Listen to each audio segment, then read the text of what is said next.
13,000 pesos. Sagol diha down payment og move-in fee. Para ani nga balay, kasya tibok timong pamilya. Tara, silipo na to.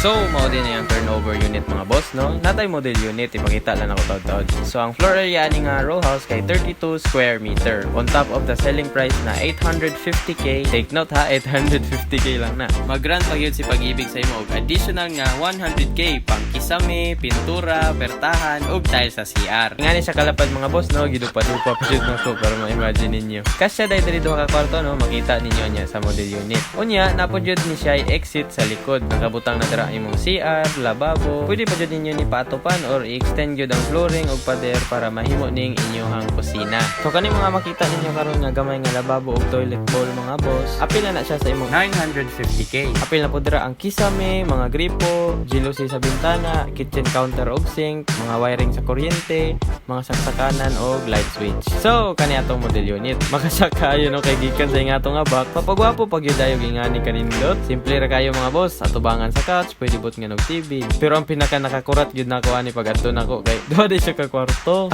Video na ako isa ra ka kwarto ang makaya ba. Kay tanan agianan sa TL spacious. Og kung nagkulang ka og storage space, pwede kayo ka magpatawad og hanging cabinets nga dikit sa kisame. Kaning balaya mga boss dili ni basta-basta. Kay luwas sa maundang ka ang renta-renta ni mga pariharang binulan ani. Subdivision pag yun ni di gwardiya pa. O diba social kayo. Pero na lang ko'y gamay nga bad news ninyo no. Mag price increase na daw ni sila karong Disyembre. Kanang 850k wala ta kabalo, ma 950 na na. So pinakamaayo ani mga boss, mag-PM mo sa ako unya tabangan ta mo magpa-reserve pati na mag-apply sa Pag-ibig. Iyo, kabala ka, dili man ko mamaak. PM lang.